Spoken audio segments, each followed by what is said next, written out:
Hello प्यारे दोस्तों, आज के इस वीडियो में हम बात करेंगे कि अपनी हैंड राइटिंग को यानी लिखावट को कैसे सुधारें मात्र 2 दिन के अंदर। दोस्तों, अगर आप भी अपनी हैंड राइटिंग को सुधारना चाहते हैं तो इस वीडियो को पूरा देखिए।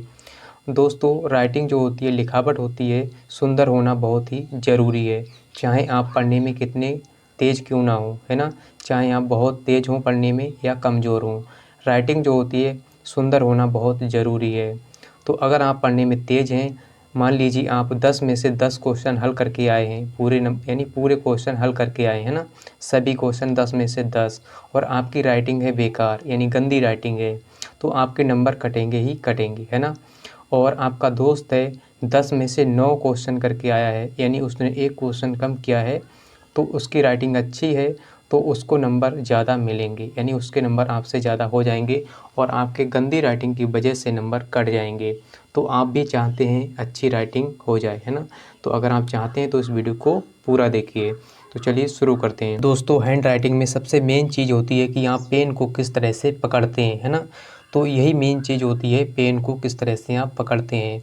बहुत से बच्चे इस तरह से पकड़ते हैं, बहुत से बच्चे इस तरह से पकड़ते हैं, और बहुत से बच्चे इस तरह से पकड़ते हैं, और बहुत से बच्चे कुछ इस प्रकार से पकड़ते हैं। तो यही मेन चीज़ होती है कि आप पेन को किस तरह से पकड़ते हैं, है ना? यहीं से आपकी राइटिंग बनती है सुंदर, है ना?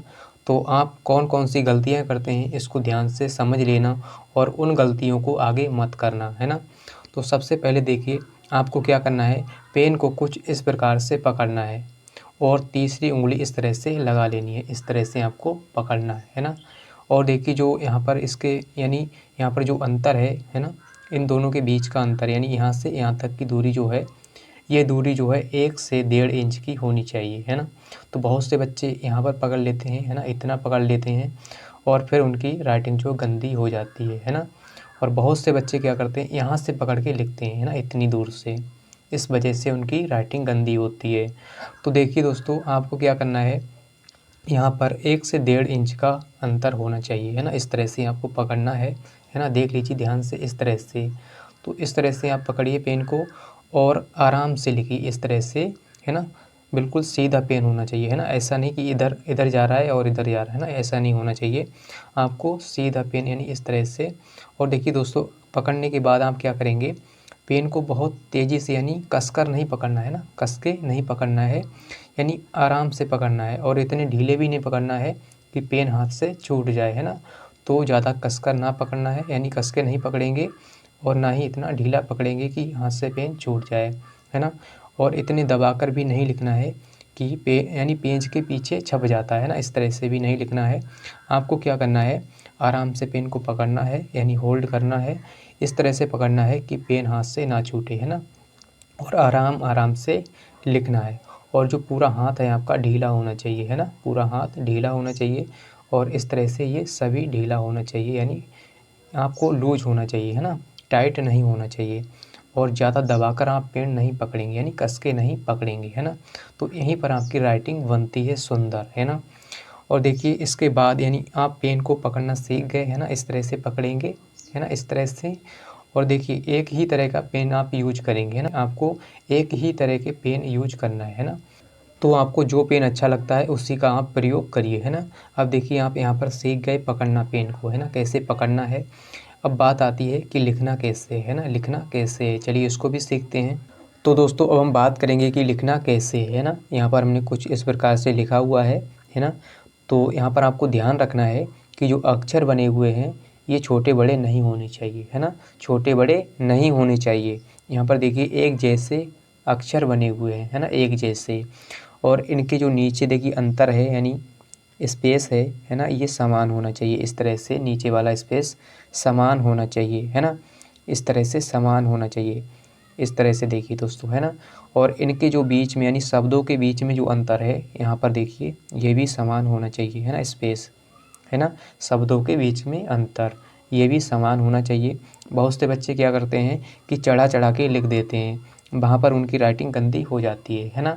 तो आपको ऐसा नहीं करना है और अक्षर एक समान बनाने हैं, है ना? मात्राओं का भी ध्यान रखना है और इस तरह से स्पेस भी रखना है आपको, है ना?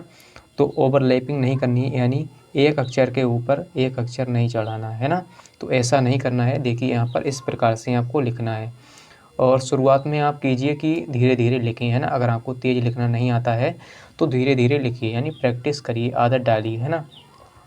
और देखिए ज़्यादा से ज़्यादा आप प्रैक्टिस करेंगे तो बहुत जल्दी ही आपकी राइटिंग अच्छी हो जाएगी, है ना। तो दोस्तों आप जितनी ज़्यादा प्रैक्टिस करेंगे उतनी ही जल्दी आपकी राइटिंग सुंदर हो जाएगी, यानी अच्छी हो जाएगी, है ना। तो देखिए इंग्लिश में कैसे सही करना है, यानी इंग्लिश में कैसे लिखना है ना। कुछ इस प्रकार से आपको लिखना है। यहाँ भी ध्यान रखना है कि इनके बीच में, यानी इनके बीच में अंतर समान होना चाहिए, है ना। और ये जो लेटर बने हुए हैं ये भी एक समान होनी चाहिए, है ना। तो पहला, यानी पहला जो लेटर है ये बड़ा है ना यहाँ पर, और ये भी इनके बीच में अंतर समान होना चाहिए, है ना, इस तरह से। तो उम्मीद करता हूँ कि आपको ये बात समझ में आ गई होगी कि इनके बीच में जो स्पेस होता है वो समान होना चाहिए और यहाँ पर भी समान होना चाहिए, इस तरह से, है ना। देखिए मैं अगर ऐसा लिख दूँ, है ना, छोटा बड़ा लिख दूँ तो ये अच्छा नहीं लगेगा, है ना। तो ऐसा आपको नहीं लिखना है, यानी समान लिखना है। तो बच्चे क्या करते हैं, इसी प्रकार से लिखते हैं, है ना, जल्दी में लिखते हैं। तो दोस्तों बच्चे कुछ इस प्रकार की गलतियां करते हैं, मैं आपको लिख के बताता हूँ। देखिए यहाँ पर मेहनत लिखा हुआ है, यहाँ पर क्या है, मेहनत, है ना। तो इसी को बच्चे कैसे लिखेंगे, देखिए कुछ इस प्रकार से लिखेंगे, है ना। इस प्रकार से लिखते हैं तो उनकी राइटिंग जो है गंदी हो जाती है ना। इस प्रकार से लिखते हैं तो इसी वजह से जो होता है उनकी राइटिंग बेकार हो जाती है ना। यानी चढ़ा चढ़ा के अक्षरों को लिखते हैं, है ना। इनके बीच में स्पेस नहीं होता है और यहाँ भी टेढ़ा मेढ़ा अक्षर बनाते हैं, यानी सही से अक्षर नहीं बनाते हैं और ना ही इनके बीच में स्पेस रखते हैं। और कुछ इस प्रकार से उनकी राइटिंग गंदी हो जाती है, जो सुंदर नहीं लगती है और इसी प्रकार से उनके नंबर एग्ज़ाम में कट जाते हैं। तो आपको ये गलतियाँ नहीं करनी है, नहीं तो आपके एग्ज़ाम में, यानी बोर्ड एग्ज़ाम में भी नंबर कटेंगे, है ना। यानी किसी प्रकार का एग्ज़ाम हो आपके नंबर कटेंगे ही कटेंगे। तो राइटिंग बहुत ही मायने रखती है आपके एग्ज़ाम के लिए, यानी सभी के लिए राइटिंग बहुत ही मायने रखती है। आपकी राइटिंग सुंदर होनी ही चाहिए, है ना। चाहे इंग्लिश में हो या हिंदी में हो, आपकी राइटिंग सुंदर होना ही चाहिए, है ना। तभी आपके अच्छे से अच्छे नंबर, यानी आपको अच्छे से अच्छे नंबर मिलते हैं, यानी पूरे नंबर मिलते हैं, है ना। तो इस तरह की गलतियां आपको नहीं करनी है। उम्मीद करता हूं कि आपको समझ में आ गया होगा कि कैसे अपनी हैंड राइटिंग को सुधारना है। केवल 2 दिनों में ही आप सुधार पाएंगे, है ना। अगर इन बातों को ध्यान में रखेंगे तो आप 2 दिन में ही राइटिंग को सुधार पाएंगे। तो उम्मीद करता हूँ कि आपको समझ में आ गया होगा, और समझ में आ गया है तो इस चैनल को सब्सक्राइब कर लीजिए, और जिससे आपको इस तरह की वीडियोज़ मिलते रहें। और वीडियो को लाइक कर दीजिए और अपने दोस्तों के साथ इस वीडियो को शेयर करिए ताकि वो भी अपनी राइटिंग को सुधार पाएँ, है ना। और मिलते हैं अगली वीडियो के साथ। आज के लिए इतना ही। जय हिंद।